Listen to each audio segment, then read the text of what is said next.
I don't believe that a borrower who takes on student debt does that with the intention to not pay the debt back. I don't believe that. I don't believe that someone enrolls in college, takes on student loans, and their intentions already is to never pay the debt back. Now, don't get me wrong. I'm sure strategies change as you get into the repayment system. First and foremost, we're dealing with an extremely complex repayment system, an extremely complex repayment system that has multiple type of plans, programs, all kind of madness, a lot of misinformation, a lot of information that is not provided. There's just a lot. And I believe strategies change. And not only that, you're not able to pay the debt back. But we have borrowers who, of no fault of their own, the intentions were there to pay back their loans, but things happen, which is in the form of a disability. And right now, with the administration coming after borrowers to collect on defaulted student loans, we have a lot of borrowers who have disabilities, a lot of older borrowers who have disabilities, who may not even be aware that there is a program that can discharge their loans in their entirety. So we're going to talk about that. First and foremost, before we get started, my name is Tammy Aarons, and I'm the owner of Tammy A1 Consulting. The information that I'm going to provide to you is for information and educational purposes only. None of this information constitutes any personal, legal, or financial advice. Everything that I'm going to show you today is going to be on the Student Aid website or the Social Security Administration website. We're going to take a look at everything. So let's get started. So first off, you're going to go to the Student Aid website. That is where you are going to be able to see the information in regards to total and permanent disability. And for total and permanent disability, this program is a statutory program, which means it is a program that is authorized by Congress. So it is a legal program to get your loans discharged. Okay. So when you get to studentaid.gov, what you'll do is you'll go under loan forgiveness. If I can get my screen app right. And then you're going to go under total and permanent disability discharge. And once you click there, that is where you are going to get to all of the information in regards to total and permanent disability. It's going to tell you who qualifies for the program, what you need to do in order to apply for the program, everything that you need to know about it, okay? So let's get started. So if you are totally and permanently disabled, you may qualify for a discharge of your federal student loans and or teacher education assistance for college and higher education, otherwise known as the Teach Grant Service obligations. If you get a TPD discharge, you won't have to repay the following loan types, and that is a William D. Ford Federal Direct Loan Program loan, an FFEL program loan, or a Federal Perkins loan. Now, these FFEL loans, these are older loans, and these were loans that were issued by private institutions that were guaranteed by the Department of Education or insured by the Department of Education. So we have older folks or people with older loans that may still have these type of loans. Perkins loans are usually those that were issued by your school. So that would be a loan that would be held by the institution that you attended. And we have those who still have these type of loans as well. If you receive a Teach Grant and TPD discharge, allows get my talking together. A TPD discharge also relieves you of your Teach Grant service obligation. Some borrowers qualify automatically, but others may need to submit a application. Now, when they talk about that, some borrowers may let me sit my stuff down over here. I have to keep my notes so I can, because sometimes I'll talk out of the information that's on the screen. But um, so when they say that some borrowers may qualify, but others may need to submit an application. So what happens is the Department of Education, they have a relationship, I guess is what you can say, with the Social Security Administration and also with the veterans. And what that does is that what they do is I guess they do a scanning type of system or matching kind of situation where what it allows them to see or the information that's reported to them allows them to be able to tell and identify those borrowers who now qualify for Social Security and also veterans benefits to automatically have their loans discharged, meaning that you don't have to put the application in. But there are some borrowers who do qualify for both, who may qualify for Social Security or who also may qualify for veterans benefits, where for whatever reason that matching system doesn't work, and you're still able to submit the information to the Department of Education as well. So let's say that you do qualify and your loans haven't been automatically discharged, you can still submit that information from that benefit letter from the SSI, and also if you're someone that receives something for veterans, you can submit those documentation. Okay, but it tells you that if you are applying for a TPD discharge, you must submit a completed TPD discharge application and documentation showing that you meet our requirements for being considered totally and permanently disabled. Okay, so um, when we talk about total and permanent disability, and this is what I was saying in the beginning, a lot of borrowers who qualify for the program, they're unaware. They're unaware that the program exists, or they're unaware that they are eligible to have their loans discharged under the program. But here's where it's going to show us on how you can qualify and what things you'll need to do in order to provide the information. But it shows you can show that you qualify for a TPD discharge by providing documentation from one of the three sources. So the U.S. Department of Veteran Affairs, the Social Security Administration, or through an authorized medical professional, which we're going to talk about all of that information, okay? All right, so automatic discharge. Oh, see, I spoke ahead. So yeah, they work with VA and the Social Security Administration to identify who qualify for TPD discharge. They will send you a letter if one of these agencies tells them that you're eligible. You'll then get an automatic discharge unless you let us know you want to opt out. Now, some borrowers opt out of their discharges. So let's say you receive these benefits and you want to opt out, because some, depending on where you live, there could be tax implications, or you may still be wanting to take out federal student loans. You may not want to have your loans discharged because there's a process. If you have your loans discharged under TPD, as far as when you're able to borrow again from the government. So some may opt out, like, nope, I don't want to get the discharge, because either they want to go back to school, or they don't want the tax implications behind that. Okay, but let's talk about it. So there are specific requirements for each type of supporting documentation that you can submit to show your eligibility. Hang on, let me see what's going on my screen here. Okay, hang on, y'all. Sorry. Okay. All right. Oh, sorry, I'm clicking something. I'm doing this on my laptop, so I'm trying to get comfortable with this. So I'm messing with stuff. Okay, there we go. Okay, all right. Okay, so it tells you what you need if you are providing VA documentation. So if you're a veteran, you can qualify for a TPD discharge by providing documentation from the VA that shows you have received a VA disability determination because you have one or more service-connected disabilities that are 100% disabling, or are totally disabled based on individual unemployability rating. So there's a rating system that they have, and I'm not off the top of my head sure how the VA's the ratings work. And I believe if you're like between uh, certain percentages, then for TPD, for this particular one, it wouldn't be considered, but it would have to show that you're 100% disabled through that employability rating. But for SSA documentation, so this is information from the Social Security Administration, you can qualify for a TPD discharge if you're eligible for Social Security Disability Insurance, or SSDI, or Supplemental Security, SSI. In addition, you must provide documentation that show one of the following is true. Your next continuing disability review has been scheduled within 5 to 7 years from the date of your last SSA disability determination. Your next continuing disability review has been scheduled at 3 years. You can have an established onset for SSDI or SSI of at least 5 years before you apply for TPD discharge, or you have been receiving SSDI or SSI based on disability for at least 5 years before the date of your application for TPD discharge. You can qualify for SSDI or SSI based on a compassion allowance.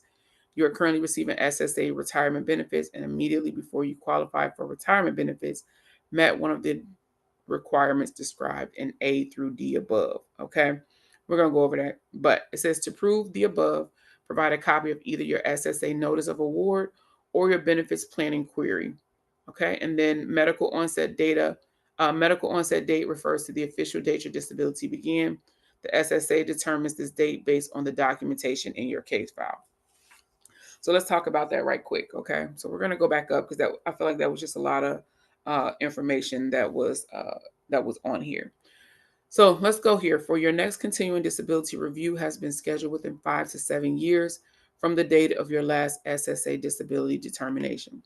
So when it comes to total and permanent disability in order to have your loans discharged under this program. There has to be a condition that has either lasted over 60 months, over 5 years, or those 5 years, I'm sorry, 60 months equates to 5 years, or is expected to continue to last for the next 5 years. So that is why when they say they want to see your next continuing disability review has been scheduled within 5 to 7 years from the date of your last SSA disability determination. And usually there is when you apply for SSI, then you receive they check you every so often. So, and this is what the Department of Education is saying that they want to see to when you are scheduled, that you are already scheduled for your next disability review. Then your next continuing disability review has been scheduled at 3 years. You have established onset date for SSDI or SSI for at least 5 years before you apply for TPD discharge, or you have been receiving SSDI or SSI based on disability for at least 5 years before the date of your application. So, like I said, if the condition has already been going on for at least 5 years, or is expected to continue for at least 5 years afterwards. But they also have you can qualify for SSDI or SSI based on a compassion allowance. So we can click here so we can talk about what that is, because there are some conditions that the Department of Education or that SSI determined as severe, like they are extremely severe type of conditions. And based off of this compassion allowance, this is another route or a condition list on how you can get your loans discharged. If you have anything, and there's a whole list of them that you can go through here to look at to see if any of these type of conditions apply to you. And usually these are conditions that they are expecting. I would think that result in death, but you know, things can happen. People can, outlive, statistics, or, um, so you can go check this information to see all of the conditions. There's a whole lot of them. So you can be able to go check these conditions that is on the compassionate allowance list. So we're going to go back. Let me make sure that's shared, because I click screens. Hang on. Oh, I don't think that's shared. Let me share it with you guys. So when we got to compassion allowance here, when I click that, let me show you the list. Let me share it, because it did not share with you guys. So let me go and share what that is so you can see it. Okay. So here's where the complete list. So once you clicked on that compassion allowance link, that is where you'll see all of these different conditions. Okay. So you'll be able to see all of them. There's a whole, like I said, there's a whole lot of them that you'll be able to see. And these are the ones that they consider, you know, severe. But that's where you can actually go and see the information for the compassion allowance. Okay.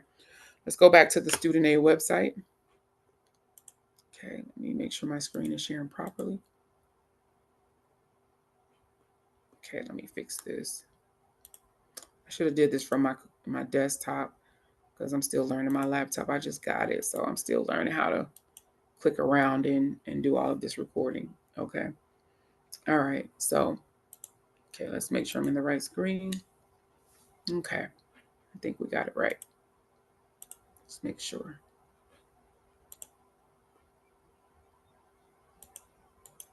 Okay, yep, we got it right. Okay, there we go. Okay, so we know we need for for your SSI, and with the SSI, you are then the next one, it says you are currently receiving SSA retirement benefits, and immediately before you qualify for retirement benefits, met one of the requirements described in A through D. So some borrowers may be receiving SSI, and then you are transferred over once you reach retirement age. You transfer or you transition over into those retirement benefits, so you would still be able to submit even if the disability happens and you were receiving SSI prior, and then you went into retirement age. You would still be able to potentially qualify. To prove the above, provide a copy of either your SSA notice of award or your benefits planning query. So if you haven't seen a benefits planning query, so let me show you what that looks like. And this is something that you can actually get. You can request it directly from the Social Security Administration. And if you've ever dealt with Social Security, it's a heck of a process. Going down there is a long wait, and everything is so short staffed these days. But the quickest way to get a copy of this is to go in and get it. In some Social Security departments, you have to make appointments, which means you'll have to call them over the phone, and the hold times are long as well. But so yeah, you can call them, go inside, or you can request the benefits query report, planning query report through the mail. But let me show you what it looks like, okay? Because not only by requesting this, you get the information that you need to provide for your disability discharge, but also it will show you what your next date is. So that date that's connected to that date that they were talking about, your continued disability review date, you'll be able to see that where. So let me show you exactly how to get to, or let me show you how it looks. So I'm going to go to Google. Let me change my screen again so that way I can make sure that I'm sharing the right screen. So you can see exactly what I'm doing if you're not exactly sure what this query report looks like. Let me show you. Okay, let's share a different screen. Okay. All right, let's share this one. Okay, so we're just going to go to Google. And then we're going to type in, and it's called the BPQY. I'm going to do, oh, it's already popping up. Okay, so Social Security. So when you type in BPQY, Social Security, it'll pop up. And then we're just going to of your Social Security disability beneficiary or supplementary security income recipients benefits and work history. Okay, so right here, there's a handbook here. We're going to click that. And this is just to show you and give you an idea of what it looks like. Okay. And like I said, you can call the Social Security Administration, go down there, or you can mail the request in, send them a letter and request the information. But this is where this is what it looks like right here. Okay. So this is that benefits plan inquiry report, and this is where it'll show all your information. Okay. Your work activity, if there's anything there. So let's keep going. Oh wait, I think I passed it up. Okay, right here. So right here is where it's going to show where your next medical review is. So this is where they'll be able to see that you already have everything scheduled as far as the 5 to 7 years, or within the next 3 years, it'll be able to show that information here. Okay, so that way you'll be in compliance as far as with the documentation that's needed for that. Okay. All right, so let's go back. All right. Okay. I'm gonna get this computer together. I'm gonna learn it, or I'm gonna be smooth with it. All right, let's go back to the Student Aid website because I have to make sure that it's still on screen share, because the last thing you want to do is a whole complete give an information session and you can't even see what I'm talking about. I've attended something that was like that. We can't see the screen. So, okay. All right. So we know we need to get as far as how to get that benefits planning query, or even if you have your notice of award. So those information is what you can provide. And then we're going to go to the disability application as well. Okay. But medical professional certification. So some of you may not qualify for SSI or qualify for veterans benefits, which means that you have a condition that deems you as total and permanently disabled. And when we talk about total and permanently disabled, a lot of people who see that word, you think that you can't work whatsoever. Now you're actually able to still be employed, of course, because this is more or less connected to being able to engage in substantial gainful employment. But with total and permanent disability, some people, and mind you, this is on a case by case situation, because some borrowers are actually still employed. They work those 10, 15 hours, and they're able to still get their student loans discharged. So you definitely want to, even if you are employed, but let's say that you're not able to engage in employment that allows you to work 40 hours a week or whatever the case may be, and you can get this certified by a medical professional, which is, we're going to talk more about it. Then you still want to consider putting in your application, because you might be surprised that even if you're working, you're still working, but not as much as you would be if you didn't have the disability. And the disability can not only has to be physical, but it's mental, could be mental as well. All right, so it says you can qualify for a TPD discharge by having an authorized medical professional certify on the application that you are unable to engage in any substantial gainful activity due to a physical or mental impairment. that can be expected to result in death, has lasted for a continuous period of at least 60 months, or can be expected to last for a continuous period of at least 60 months. And this is where it's important that we see that or here, because even if it's a condition that didn't hasn't that hasn't been 60 months, it can be one that's expected to continue over the next 60 months or next 5 years. Okay. Substantial gainful activity is a level of work performed for pay or profit that involves doing significant physical or mental activities or a combination of both. The medical professional who certifies your discharge application must be licensed to practice in the United States as one of the following: a doctor of medicine, so an MD, a doctor of osteopathy, osteopathic medicine, a DO, a nurse practitioner, a physician assistant, a certified psychologist at the independent practice level.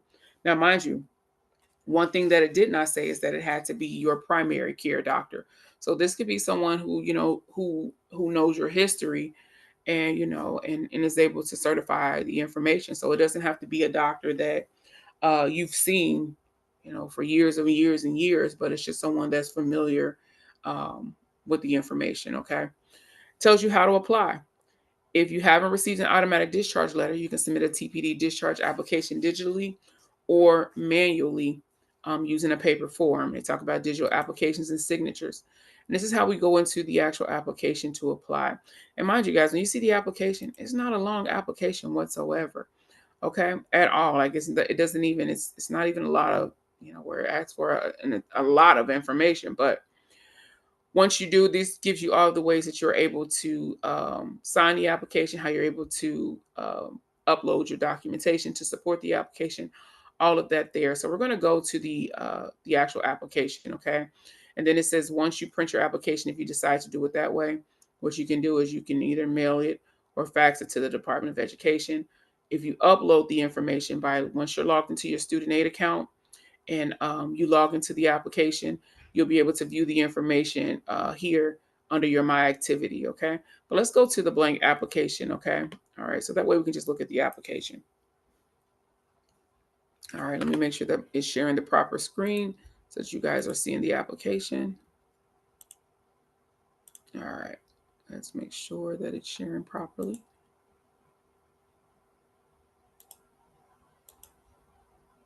Okay, nope. All right, let's fix this share. Okay, let's look at the application. All right. So this is what the total and permanent disability discharge application looks like, okay? Now, it's saying that it's 19 pages, but majority of that is just a lot of information and instructions and definitions, things of that nature. But you always want to make sure that you're looking at the application to make sure you're not using an expired application. You see the expiration date at the top, so we see this is a good application. Doesn't expire until 2027, okay? But it tells you this is the application for total and permanent disability discharge of your federal student loans. Goes into more to tell you about the type of programs, the type of loans that you have to have in order for to qualify. Not only that, you have to have a balance. So you have to have an outstanding balance. There has to be something to be discharged under the program if you qualify for it. So if you already have loans that are discharged and there's nothing for, if you don't have a balance and there's nothing to be discharged, okay? But that just more or less tells you about the loans, the Teach Grant Program, the requirements to qualify. We went over that on the Student Aid website, but it tells you again, you must have a total and permanent disability. You are considered to have a total and permanent disability if, and they tell you if you are a veteran, as determined by the Department of Veterans Affairs, to be unemployable due to a service-connected disability, or you're unable to engage in any substantial gainful activity by reason of medically determinable physical or mental impairment that can be expected to result in death, or that has lasted for a continuous period of not less than 60 months, or that can be expected to last for a continuous period of not less than 60 months. Okay? Just so that you have total and permanent disability, you must submit certain documentation from one of the following sources. So if it is something that is connected to you being in the Army or your service, then we know that's something that need to come from Veteran Affairs. If it's connected to Social Security, that means it needs to come from the Social Security Administration. And if you don't qualify for either of those things, and even if you do qualify for those things, sometimes the process, and like I said in the beginning of the video, if you should have been matched and you were not matched through their matching system, then you can still submit your information, or have your doctor, show your doctor your information, like, hey, I am a veteran. I have a veteran connected disability, because they're treating you, right? So you can provide that, have that doctor to certify that information, for you, and then also, you with Social Security, if you're receiving the benefits, and that it's just something they haven't done. You can also, again, take the information, because the doctor is treating you, and showing your benefits letters, or your BPQI, and have a medical professional certify it for you as well. Okay, that's just another way to get the process done. Okay. The specific types of documentation you must provide are explained in Section 6 and 7, except for VA or SSA. Determinations are described in Section 8 and 9. A disability determination by another federal or state agency does not qualify you for this discharge. Note, if you qualify for TPD discharge by providing documentation from the VA or the SSA, you are not required to have a medical professional's complete Section 6 of the application. Okay? All right. Important tax information: loans amount discharged due to TPD are not considered taxable income by the IRS for federal tax purposes. However, some states may consider the discharge loan amount to be income for state purposes. If you receive a TPD discharge of a loan, check with your state tax office or tax professional before filing state tax forms. Okay. Here again is where they give you your important information. Making a false claim or misrepresentations, penalties, and includes fine and imprisonment. Okay, so we don't want to lie on the application or have anyone to certify the application for you, that is not authorized to do so. They tell you where to return the form, and not only that, if you need help, you can contact them. The application information is where you get started, and you start putting your information here, and all your contact information. All right. And then two, if you are submitting the paper application, don't forget each section is going to have your name and your social security number. Make sure that you are putting that information there. Section 4, total and permanent disability information. Carefully read the entire application before you complete this section. Sign and date the application in Section 5. Here's where they ask, are you a veteran who has received a determination from the Department of Affairs that you have a service-connected disability or disabilities that is 100% disabling, or you are totally disabled based on an individual unemployability rating? If so, yes, you attach the documentation. If no, they tell you to continue to question 2. Are you currently receiving SSDI or SSI benefits or SSA retirement benefits? And does your most recent SSA notice of award, your benefits plan inquiry, or other documentation show that you meet one of the requirements A through E listed below? Okay. So remember, if you have that query, that's where you'll be able to see your next scheduled disability review. But it says you have an established onset date for SSDI or at least 5 years before the date of your application, or you have been receiving SSDI or SSI based on disability for at least 5 years before the date of your application for TPD. You qualify for SSDI or SSI based on a compassionate allowance. And we looked at what the compassionate allowance, what those conditions could be. So even if you qualify, for SSI or SSDI based on one of those, or you are currently receiving SSA retirement benefits, and before you qualify for SSA retirement benefits, you met one of the requirements described in paragraph A through D above. If so, you attach a copy of your most recent notice of award or BPQI or other documentation showing that you meet one of the requirements listed above and complete. Section 5, if you submit the documentation on other than a notice of award or BPQI, it will be accepted only if it provides sufficient information to determine that you meet the requirements above. They tell you. So if you don't have either of those things, so if you don't have the award letter or you don't have that BPQI, if there's other documentation, they will accept it, but as long as it has that sufficient information. Send pages 3 and 4 with the required SSA documentations to the address shown in Section 1. You do not need to have an authorized medical professional complete Section 6.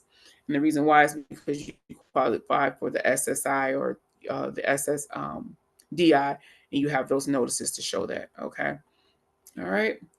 These are your understandings, authorizations, and certifications, and that you're requesting the Department of Education to discharge your direct loans, FFEL and or Perkins loans. You authorize medical professionals as defined in Section 9, a hospital or other institution having records about your disability that is the basis of your request for a discharge to make information from those records available to the U.S. Department of Education. You authorize the organization I submit this request to and its agents to contact me regarding my request or my loans at the cellular telephone number that I provide now or in the future using automated telephone dialing equipment or artificial pre-recorded voice text messages. There's be a lot of thing here when I do assist people with applications, is that you'll see this quite often with the Department of Education to reach out to you through through your telephone. So if you're changing phone numbers, make sure that you're updating this information in your student aid account. So your contact information, if anything changes, you want to make sure that you have it updated, because these are things that you're authorizing them to do and how to communicate with you. You are also understanding that if I'm applying for discharge based on an authorized medical profession certification, in Section 6, I must submit this application to the Department of Education within 90 days of the date of the authorized medical professional's signature. So you have 90 days after they have signed it to submit it. If I'm a veteran who answered no to questions 1 and 2 in Section 4, and I am applying for TPD discharge based on a certification from an authorized medical professional, in Section 6, the certification is only for purposes of determining my eligibility for discharge of my loans or teach grant service obligations, not for purposes of determining my eligibility for or the extent of my eligibility for VA. You're also certifying that you are totally and permanently disabled as defined in Section 3. If you're a veteran, based on qualifying VA disability, you have read and understanding those certifications or the information. If I'm applying for TPD discharge based on qualifying SSA disability determination or certification from an authorized medical professional. And that is where you're going to sign. And if you have someone, because you can also have someone represent you to speak on your behalf, but there's a separate form that you have to that has to be completed for that authorized representative to work on your behalf. Okay, and that could be somebody in your family, or if you get a lawyer, whatever the case may be, or a company, they can do that for you. Section 6, there's an authorized medical professional certification. The individual who asks you to complete this section. So this is what is going to go to the medical professional. So that doctor, that nurse practitioner, the physician assistant, those different people who are able to authorize. This is the information that's going to go um, to them. Now, with this, the one thing you want to do is to make sure that this person, because sometimes depending on who you're dealing with, they may not, be aware of what this program is. There's a lot of people, or even doctors, who are not aware of, these loan forgiveness programs. And then when it comes to documentation, some of them just don't want to, complete the information. But just make sure that you explain to them the significance of them completing this information for you. Not only that, the reasoning behind the application, and that it has nothing to, it's not anything that's not legal. They can look up the information themselves and read the application themselves. And then also that, just make sure that the doctors are completing this application and making sure that it's legible. Sometimes the handwriting can be just horrendous. So just making sure that that the information is legible and that it can be read. It includes their license information, all of that information in the application. But this more or less tells them what they need to do to complete the section of the application. They tell you again what they must be, what type of doctor or licensed practitioner or assistants that they must type they be, the term states in United States. They give you more information. So they tell them also, well, do not use abbreviation or insurance code, print legibly, and initial any changes. So if the doctor makes a mistake, that they need to initial any changes beside that. Okay. Return the form to the applicant or the applicant's representative, or send it directly to the Department of Education at the address shown in Section 1. So they have the option to give it back to you, for you to return it, or the representative, if you appoint someone, or they can send it directly to the Department of Education. But also make sure that you get your copies of it. If you are going to have them to send it on your behalf, just make sure that you get your copy of it and review the information and make sure everything looks good, that is legible, first and foremost, that the doctor hasn't made any, scratched anything out without initialing, that they have their license numbers on there, all of those things that they need to have, their signatures and stuff like that. So that way nothing is returned back to the Department of Education, or from the Department of Education, the application is denied or anything like that. But this is what they need to provide, okay? Your name, your date of birth. Does the applicant have a medically determinable physical or mental impairment that prevents the applicant from engaging in any substantial gainful activity? And mind you, the definitions for all of this is in the application. If the applicant is able to engage in any substantial gainful activity in any field of work, you must answer no. Okay? So we know if this doctor is saying, well, you can work, then there's no need for them to complete the application. But it goes more or less, if the applicant's impairment expected to result in death, yes or no. Has the applicant impairment lasted or is expected to last for a continuous period of at least 60 months? Yes or no. But remember, has the applicant's impairment lasted or is expected to last? So just make sure that they're paying attention to that, because if they haven't been a doctor that's seen you for the last 60 months and they see it, well, it hasn't lasted for 5 years. Well, you haven't seen me, or depending on what the records is. But if it's something in a condition that's expected to last going forward for those 5 years, then they want to be marking yes. This is where they're going to provide the diagnosis of the impairment, and they do not use insurance codes or abbreviations. Describe the severity of the applicant's impairment, including, if applicable, the phase of the impairment. And then here's where it goes into your limitations, um, as far as what you can do, as far as your functionality, your social behavior limitations, a global assessment function score for psychiatric conditions. And then this is what the medical professional is going to certify to, okay, that who they are, the state where they are legally authorized to practice, and their license number. Subject to verification stamp is also acceptable. So they have those stamps, they can utilize those.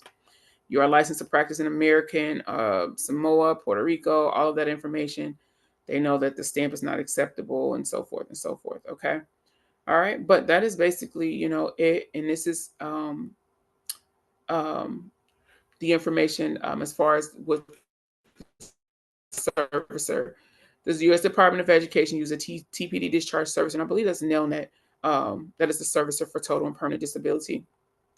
But you want to make sure that you read over all of this information here, because it's going to tell you about the documentation, what's required to qualify, all of that here. So you want to make sure that you're reading over everything down here, so that way you'll know exactly um, what it is that you're certifying to. But as you can see, this is more or less all information about the application within itself.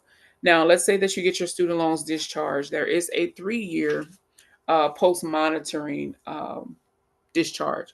Now, when it comes to this post monitoring, this 3-year post monitoring discharge, it's more or less to ensure that you don't apply for more federal student loans. And it's not necessarily connected to the financial part, as far as if you're working. It's just basically that it's just to verify that you haven't taken out any federal student loans. Because if you do, what happens is that is where those loans that you had applied and you were approved to get discharged are now going to be reinstated. Okay. So it tells you, if you receive a TPD discharge based on SSA documentation or certification from an authorized medical professional, you will have to complete a 3-year post-discharge monitoring period that begins on the date of the discharge when it's granted. During this period, we will check to see if you receive any new direct loans or teach grants. If you receive any new direct loan or a new teach grant at any time, we will reinstate your obligation to repay your discharge loans and or to complete your discharge teach grant service obligations. If your loans are reinstated, we will be your loan holder, and you will be responsible for repaying your loans to us in accordance with the terms of your promissory note. Your loans will be returned to the status they were in at the time you applied. However, you will not be required to pay interest on your loans for the period from the date of the discharge until the date your repayment obligation was reinstated. Okay, so you know that you don't want to be having these loans discharged and then going back into taking out more loans. Okay. All right, so that's what this is more or less is about. And then, yeah, just make sure that you wait at least those 3 years before you start taking out more student loans. Okay, all right. And then they talk about as well in here, if being able to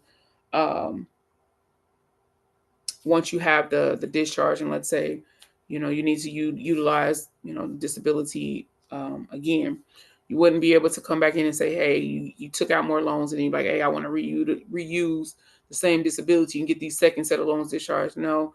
Now, of course, if that condition got like extremely worse or something like that, then you may be able to utilize the discharge for those new loans, but you wouldn't be able to go in with the that same condition and try to get the second part of the loans. The second loans discharge if you took out more student loans. Okay, this is your privacy notice about what information they're going to provide or not. And yeah, so this is everything here. So I mean, pretty cut and I won't say cut and dry, but it isn't something that isn't doable, and it's definitely a route for borrowers who qualify for or who are totally and permanently disabled, and that could be physically or mentally, to get their their federal student loans discharged, and to take a look at the information on the student aid website. All right, I hope that helps y'all, and yeah, good luck.